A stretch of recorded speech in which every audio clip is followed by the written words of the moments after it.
So hi and welcome to this NPTEL course titled Trauma and Literature, where we're looking at Dangarembga's novel Nervous Conditions.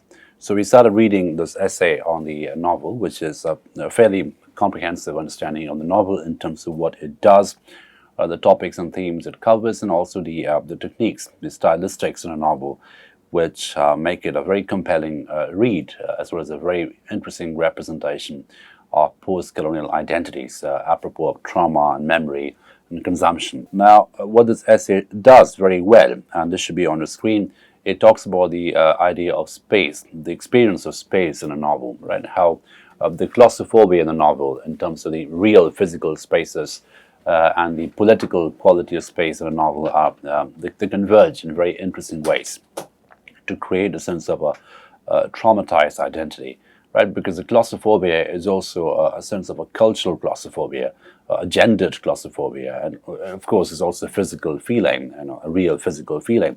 So this convergence between the discursive quality of claustrophobia and the physical, corporeal quality of claustrophobia is what this novel does very well, this essay argues.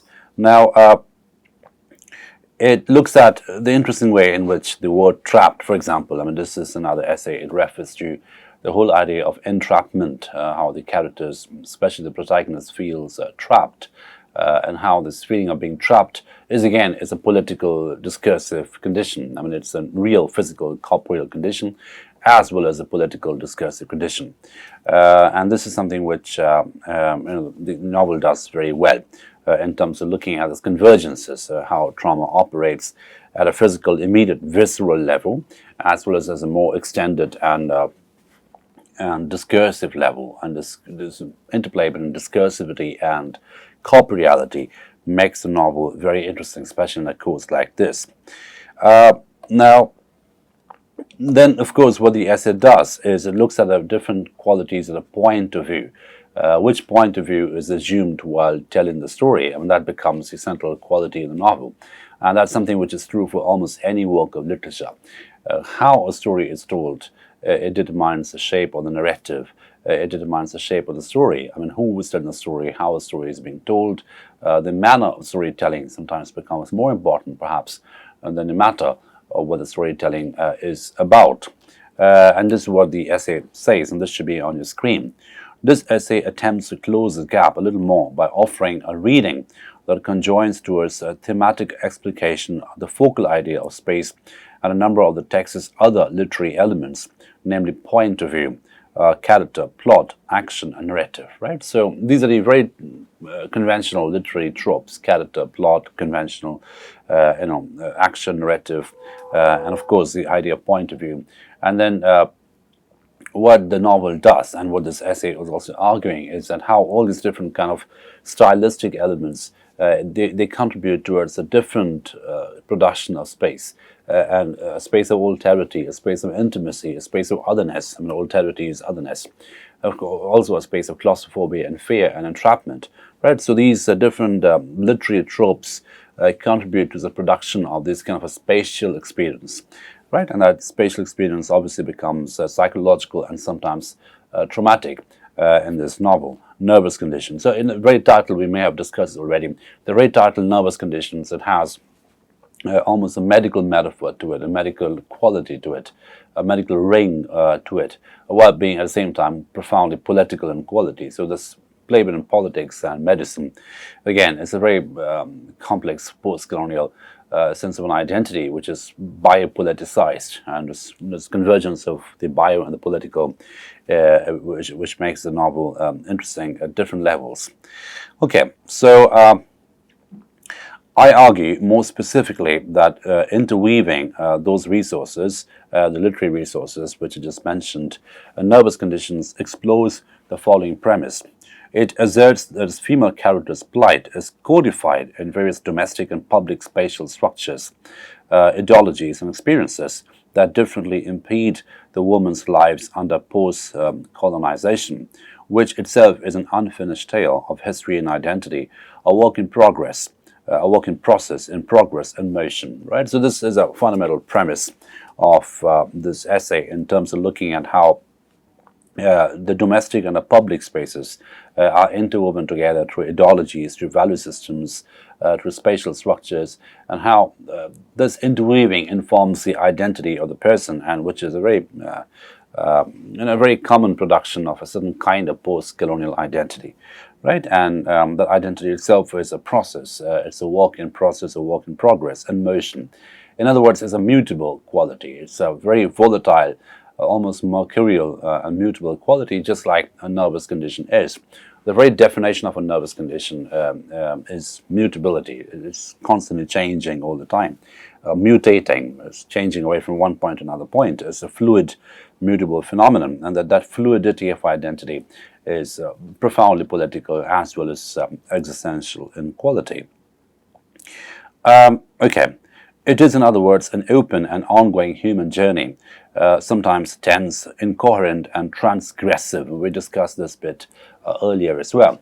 And just rehearsing a little bit, just so we can connect to the later chunk of the essay, how the transgressive quality is interesting. Transgressive as in crossing borders, crossing the permissible parameters of what is legal, what is illegal, what is existential, what is forbidden, etc.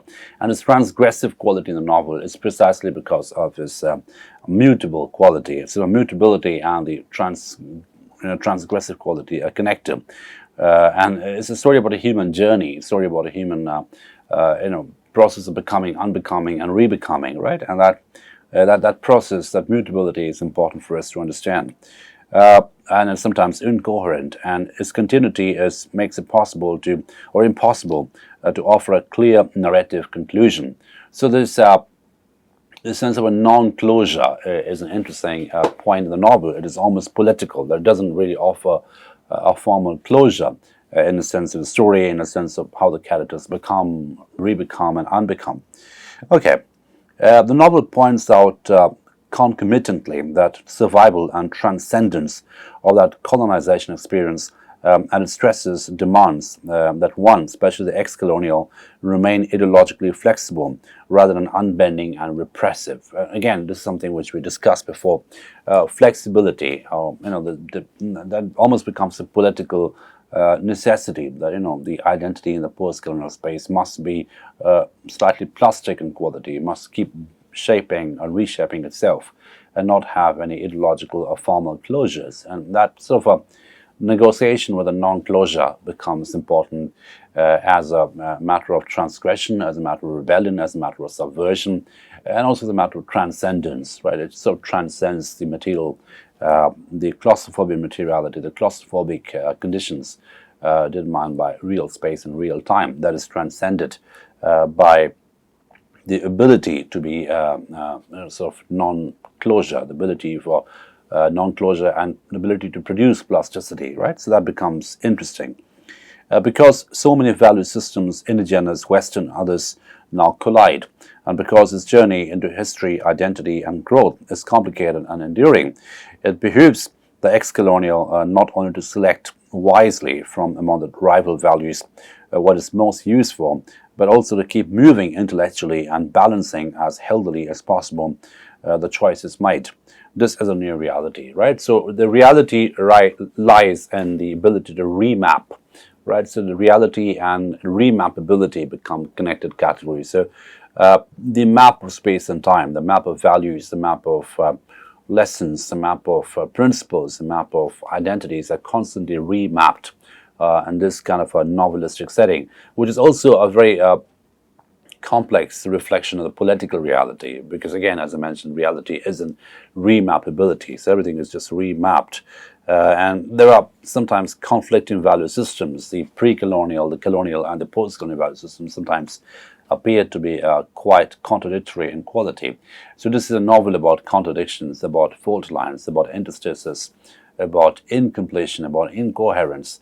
But what it does with all this unfinished project of storytelling is it sort of gives you a very fair picture, a very fair and full picture of the post-colonial reality, where different value systems, which are sometimes in oppositional relations to each other, they coexist, they co-inhabit the same political climate, the same cultural climate.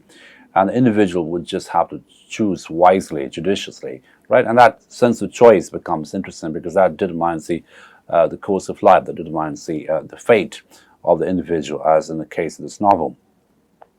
Okay, whether played out in the experience of the Igbo of Nigeria or that of the Shona of Zimbabwe, depicted in nervous conditions, this new order could be summed up in the following paraphrase of Chinua Achebe's novel, Things Fall Apart. Now, most of you would have read the Achebe novel. It's a famous novel. It's also, in a way, a retelling of the Joseph Conrad story, the Heart of Darkness story. But, you know, the whole title, Things Fall Apart, obviously is a line from Yeats' Second Coming, W.B. Yeats' Second Coming. You find that how, in this novel, too, there's a conflict of different kind of world orders, different kind of value systems. There's a old, idyllic, sort of more pastoral value system, which is replaced by the arrival of colonization or colonialism. And of course, in the wake of the post-colonial movement, we have the whole entire network of values, which is an entanglement of old orders, current orders, and also prospective orders. And that's also important, right? So, and that's something which we experience in memory studies as well. This is a novel of memory in many ways, nervous conditions. But the quality, the aspirational quality of memory is what makes it slightly multi-directional. It's not just about looking back at the past, but also in terms of integrating the present with the memory of the future, right? So something which hasn't happened yet, so but might happen. So there is that futuristic quality about memory, especially in post-colonial novels, because it's a memory. In a way, it's a memory of the ideal past, which was never there. So how do you project it? You project it to a future which might arrive, which might become, which might materialize with a negotiation with the present. So that quality of future memory is important in the post-colonial context. So what happens in the Achebe novel, Things Fall Apart? The white man has had a cataclysmic encounter with Africa and Africans, and things have fallen asunder in many ways. In the context of African experience, nothing is or can remain stable again. So it's a production of instability, and that instability is political, existential, emotional, nervous, in every which way. It is an unstable condition. It's a condition of instability. So not to say, however, that anything ever was fixed, speaking culturally, and we should also assume that culture too is a constantly mutating phenomenon. It's not something which is fixed or set in stone. Value systems change, the codes change. Culture as a coded activity is a profoundly performative process. So it is something which keeps changing all the time. So culturally speaking, everything is changing all the time. How people create or amend space for and manage the realities of the new dispensation, be they cultural, or ideological, or gendered, determine literally their ability to escape or at least mitigate the consequences of restrained growth.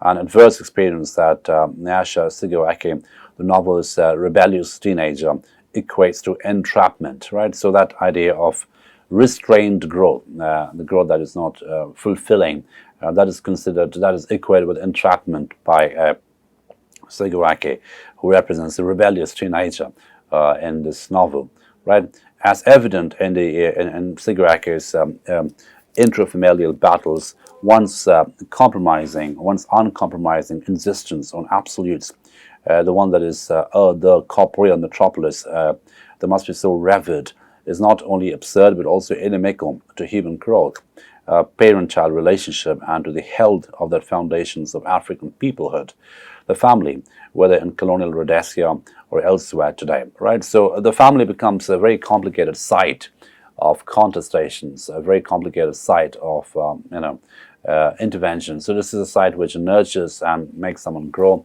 but equally this is a site where the old value systems become repressive in quality. The old value systems become claustrophobic in quality, where the whole idea of entrapment, the whole experience of entrapment begins to happen, right? So the family becomes a very complex site of hostility as well as growth, hostility as well as possibility. It becomes a site where growth is restrained and disallowed, as was a site which pushes a subject towards fulfillment. So that the dual quality of the family is there throughout the novel. Now, set in colonial Rhodesia from the 1950s up to the period shortly before the country's independence in 1918, nervous conditions is Tambudzai Siguake's story. It is the adult Tambu's first-person recall of what she says are factual events that necessitate and enable both the telling in the first place and her own achievements of a private, public, intellectual and critical voice. So it is a memory narrative. So it is adult Tambudzai talking about what happened to her when she was younger. And of course the journey of Tambudzai is also reflective, or in a certain sense, the journey of Rhodesia, from Rhodesia to the post-colonial Zimbabwe, right? So that transition is interesting for us to understand, is important. And the achievement as a public intellectual, as a private critical person, that mental growth, the intellectual growth, that spiritual growth also mirrors in a certain sense the political changes that happens from Rhodesia to Zimbabwe. These events are tied principally to the death of her older brother, Namo, her femaleness in a male-centered culture, as well as the battles for education, voice and self under the interacting forces of patriarchy and colonization. So there are this double engines of repression where there is patriarchy inside the family, inside the immediate site of the house, and there is obviously colonization outside in the public space. So for the female intellectual, the female subject, it just becomes a doubly difficult story of growth and emancipation and liberation. Okay. For while Namo's death and the occasion of a story correlate, my story, Tambu states, is not after all about death, red state of airlessness and physical stasis, but about my escape and Lucia's, about my mother's and my girl's entrapment, and about her, the anglicized cousin Nyasha's rebellion, which may not in the end have been successful. So we can see how this is a story not just about death. I mean, there's of course the death of the brother Namo, but for the woman, for the girls away, this is a story about liberation, about emancipation, about journey, about empowerment, right? A movement away from the family, the repressive family structures. However, as Tambu says in the actual beginning of her account, positioned strategically at the novel's textual end, her story is also about our men, her anglicized uncle Baba Makuru, her shiftless brother Jeremiah, Shido, her cousin, and of course Namo, right? So we can see how it appropriates a very interesting temporality, because the story of Tambudzai begins towards the end of the novel, right, on page 204, the textual end, where it's also quite evident that it's also a story about the men. So there are the father, the uncle, and of course a dead brother, right, Namo. And of course the dead brother plays a very spectral presence in the story. I mean, someone almost a ghostly figure in the story. It's also a story about spectrality, about the values, about the figures, about the memories which never go away and sometimes become repressive and oppressive operations, which in a way hinders the phenomenon of the present, hinders the makes it so chokes the unfolding of the present in a certain sense. A child whose maleness the culture privileges, Namu had been chosen for education at the mission school, where Baba Makuru, educated in South Africa and Britain, serves as a headmaster. Right, so we can see how the right or the access to education is given to the male child ahead of the female child, which is also reflective of a certain kind of a social structuring.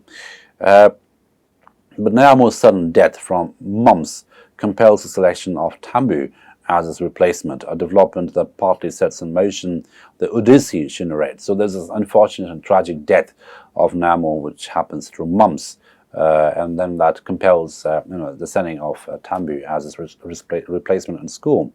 And that becomes the starting point in the novel, where the emancipation begins to happen, the access to education, the access to critical thinking takes place through the school. This narration proper is carried by the devices to help relay and deepen it. For example, the idea of the space. Our attention is directed almost immediately to this element of space, where early in the novel, Dangarembga introduces the scenario of a cramped, airless bus and passengers needing relief from it, and secondly, to therefore establishing space/spatial congestion, a need to escape and expansion as a major motive in Tambu's story. So that overcrowded bus, the overpopulated bus, crammed and airless, becomes almost like a symbolic vehicle of the political condition of the time in that country, and the desire to escape the bus, the desire to get a breath of fresh air, quite literally becomes a political desire to escape that prevailing condition.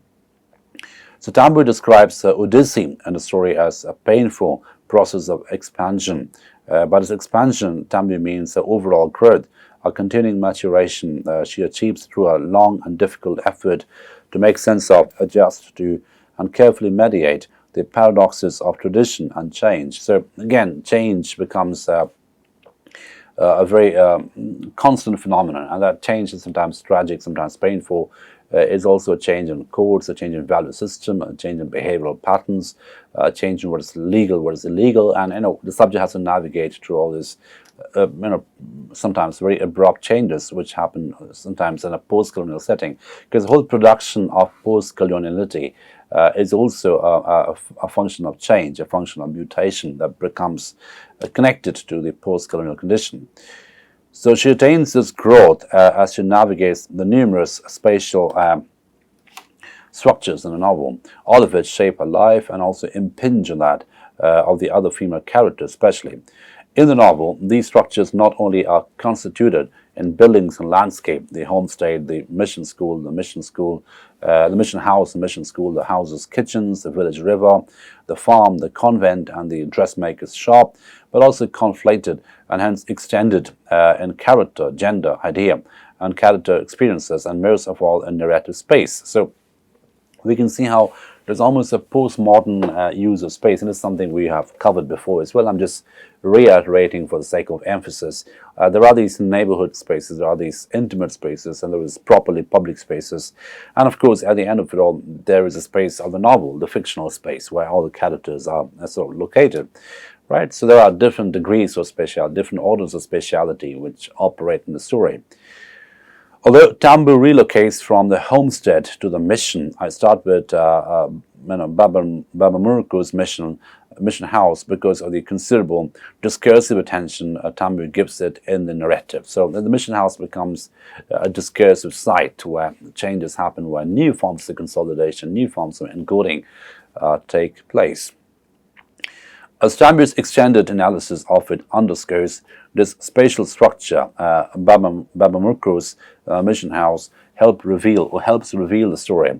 One must thus not overlook or minimize the many ramifications of Tambu's description of this big dog-guarded White House as heaven, as Baba Murko himself as God. So there is that shifting metaphor where that mission house becomes godlike space of heaven, and Baba Murko becomes God, the symbolic God in that space. So there are different degrees of center and margin that take place over here, and that politics of centricity is important. Who is central to a narrative at a particular point of time?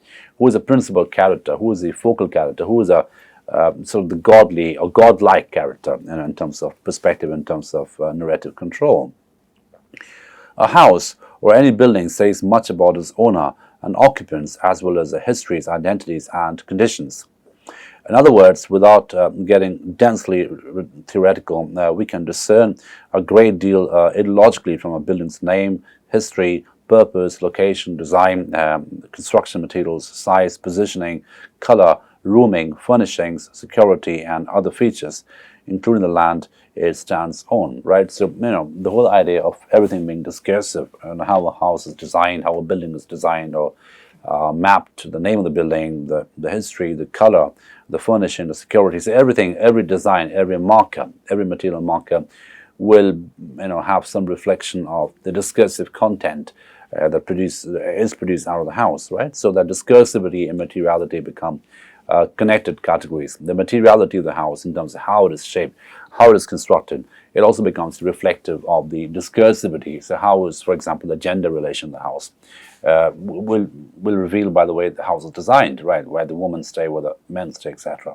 Right? So that quality is interesting, the entanglement is interesting for us to observe. Claire Cooper writes that the house reveals things about ourselves. about our self-images and experiences, both internal and external, inside and outside. An architectured space, Michel Foucault argues, is also fundamental to any exercise of power, right? So the architecture becomes reflective of power. And also, let's bear in mind that the house or the bust always becomes symbolic spaces which are reflective of the broader spaces, or the public space in the country, the nation in particular, and how the subject is situated within that discursive site.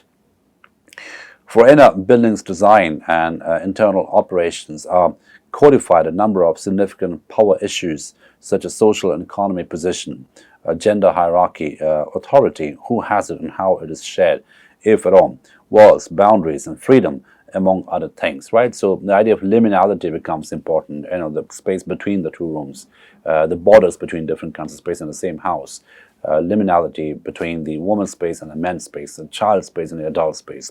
So that becomes a very important physical as well as psychological condition, the idea of liminality. Thus, a building can be a site of conflict. This is so when, no matter how well-meaning, its owner or the one who claims such ownership, in this case Baba Mukuru, suppresses the other voices, particularly those of women, and delineates and polices the domestic space, the familial household, as a territory of inviolable and unnegotiable male godlike power, both physical and ideological, right? So we can see how the house becomes some kind of a discourse machine, some kind of an ideology machine, which is obviously manipulated by men, in this case one powerful man, who becomes this grand patriarch of the house. He controls the space, he controls the time, he controls the transmission and consumption of knowledge, and the process becomes essentially the god, the semiotic existential god in the house, the political figure, the grand godhead. Okay. So, and obviously this is unnegotiable and inviolable, cannot be questioned. The authority cannot be questioned. Right. For when Baba Mukuru tells Nyasha in the heat of the physical fight provoked after he calls her a whore for socializing with a male friend, we cannot have two men in the house, right? So, the powerful woman is a man by default, and so she's a threat. So you can see how a powerful femininity is equated with a problematic masculinity, right? So it's not desirable in this particular context, in this value system, right? He speaks no less of biological maleness and structural house than maleness and house as complementary and conflatable ideological spaces. So you can see how gender becomes a profoundly ideological space over here. Couched in this statement above is a sphere of an intent to squash the seeming unthinkable, a gender ideological challenge in God's vast sacred space, right? So the sacrality of God, in a way, becomes unquestionable. So he is the unquestionable authority. He's the unquestionable patriarch in the house. Anyone who even remotely questions his position, commits sacrilege, commits almost a sin, right? And that becomes almost an unthinkable act. Now, the question is, however, how could a heaven so large and furnished, reflecting a man wealthy and educated beyond books, not flexibly accommodate dissent and alternative voices as does Tambu, its human antithesis? Why is it that, with all the space available, there still is an insufficient, unfettered area for the woman's voice and presence? How, the novel asks, could spacious heaven not have enough room for everyone, but instead be such a narrow-minded, congesting, threatening, and saddening place, right? So we can see on the one hand it's a sprawling mansion, and there's a lot of education in there, people read a lot of books, etc. But why is that, despite so much of physical place, there's so little space for women? And again, we're looking at the difference between place and space. Space as psychological, agentic category. Someone has a lot of space in the house, and place being a more physical category. And of course, if it's a heaven we're talking about, how is a heaven not inclusive? It's a very exclusive heaven. It's a very elitist heaven. Only some people have access to its privileges, right? And so it's a very narrow-minded vision of access and privilege, right? And of course, it can also be threatening. It can be punitive in quality. If you don't follow its rules, it'll punish you, sometimes cruelly. Now, Dangarembga explores within those important questions the tension between Baba Mukuru's restraining and hence problematic ideological space, his inflexible stances which contradict the notion of enough accommodation implied in the house's size, and a woman's character's agitation that he yield the voice's room to breathe and expand, to grow and make the most of the humanity in that limiting enclosure. Following Nasher's nervous breakdown, Tamu reflects on a family's tragedy. If you had asked me before it all began, I would have said it was impossible. I would have said it was impossible for people who had everything to suffer so extremely. How could heaven imprison instead of free? So the whole idea of the ideologically consumed idea of heaven seems to be a man-made, literally man-made, as a masculinist construct, and it doesn't allow the females to breathe, to grow, to nurture themselves. Instead, it so represses a female in a way which is profoundly ideological in quality. So we can see how the ideology becomes almost a palpable, tangible instrument of coercion and control, right? And that coercive quality of ideology is something which we should pay attention to. And now we have a reference to a Toni Morrison novel called Beloved, and again, I'm hoping most of you have read it, as does the slave plantation called, ironically, Sweet Home in Toni Morrison's Beloved, a home that indeed is anything but sweet, with the slaves quartered there. Baba Mukuru's heaven contests his theological praise name, right? So there is an irony inbuilt in these names. So just like the slave plantation is called Sweet Home in Toni Morrison's novel, and we know it's not anything but sweet and philanthropic. It's a side of torture, a side of oppression, a side of exploitation. So the name Sweet Home is profoundly and deeply ironic. So likewise, the idea of heaven that Baba Mukuru embodies with his, the physical house, it is anything but heaven. It is actually quite infernal or hellish in quality to almost all its female subjects. So it's a very selective idea of privilege and access. So the adversarial discourse couched in the binaries, having everything and suffering and heaven and sadness, reaches back to earlier in the story, especially or specifically in how the novel represents the mission house. In consonance with the novel's plot, which is structured on parallels and oppositions, we are shown the house from what amounts to 2 points of view. On the one hand is Namu's portrayal, and on the other, Tamu's contrasting but corrective perspective. Both intersect in what Obiama Namake would call the inevitable collision of insider-outsider's views of reality. So Namake's reading is interesting over here because it talks about the two perspectives of the same place, so the same house is represented through storytelling and memory by two different focal points. And of course, the difference is quite gendered in quality. And of course, when you read Namo's story, it's a male story about privilege and access and all kinds of prerogatives. That is completely contrasted with, the female story, the female narrative of, lack of access or exclusion or agency-lessness. So in the same house has very different kind of stories from different perspectives.